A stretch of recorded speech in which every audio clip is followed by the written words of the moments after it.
आम आदमी पार्टी ने दिल्ली में जमकर भ्रष्टाचार किया, लेकिन कहते हैं न कि पाप का घड़ा भरता है तो उसे टूटना ही है। वही हाल हुआ सीएम केजरीवाल की। सारी पोल पट्टी एक बार में ही खुल गई। खैर, अब तो आम आदमी पार्टी के नेता ही पार्टी के बारे में खुलासा कर रहे हैं। दिल्ली के समाज कल्याण मंत्री पद से इस्तीफा देने के करीब एक महीने के बाद राजकुमार आनंद ने एलजेवी के सक्सेना से मुलाकात की। उन्होंने कहा कि एलजी से उनकी मुलाकात का मकसद अपने इस्तीफे के स्टेटस के बारे में जानना था, क्योंकि सीएम जेल में हैं। एलजी से उन्होंने अनुरोध किया कि दिल्ली महिला आयोग की चेयरपर्सन किसी दलित महिला को बनाया जाए। ऐसा करने से दलित और वंचित महिलाएं अपनी बातें खुलकर रख सकती हैं। उन्होंने दिल्ली सरकार पर आरोप लगाया कि SC/ST कल्याण निधि का पूरा पैसा सरकार खर्च ही नहीं करती।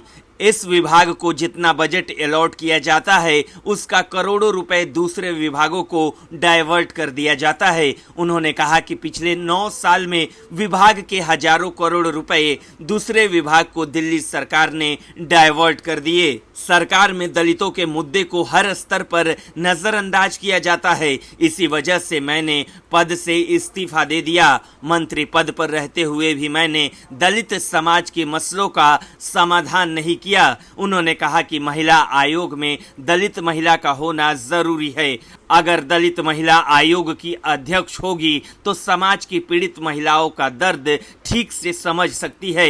दलित महिलाएं भी अपनी बातें खुलकर अध्यक्ष के सामने रख सकती हैं। उन्होंने ये भी कहा कि मैंने किसी पार्टी या किसी पार्टी के उम्मीदवार की तरफ से नहीं जा रहा हूं और न ही बीजेपी ज्वाइन कर रहा हूं। मैं आम आदमी पार्टी में इसलिए आया था कि राजनीति बदलेगा तो देश बदलेगा, लेकिन निराशा हाथ लगी। उन्होंने आगे कहा, कंसल्टेंट, एक्सपर्ट और फेलोशिप के रूप में हजारों नियुक्तियां की गई, लेकिन एक में भी रिजर्वेशन नियमों का पालन नहीं किया गया। रिजर्वेशन नियमों के मुताबिक इन भर्तियों में एसटी को 7.5%, एससी को 15% और ओबीसी को 27% आरक्षण मिलना चाहिए था। सफाई कर्मचारी रेगुलाइजेशन नियमों का भी दिल्ली सरकार में पालन नहीं किया गया।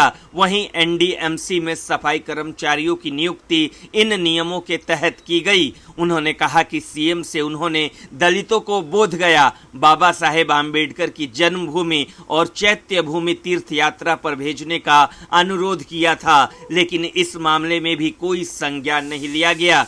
वेस्ट दिल्ली के पटेल नगर एरिया में दशकों से पानी की किल्लत है। इस समस्या के समाधान के लिए भी सीएम से अनुरोध किया था, लेकिन समस्या का कोई हल नहीं निकला। इसके अलावा भी उन्होंने दिल्ली की केजरीवाल सरकार पर जमकर आरोप लगाया।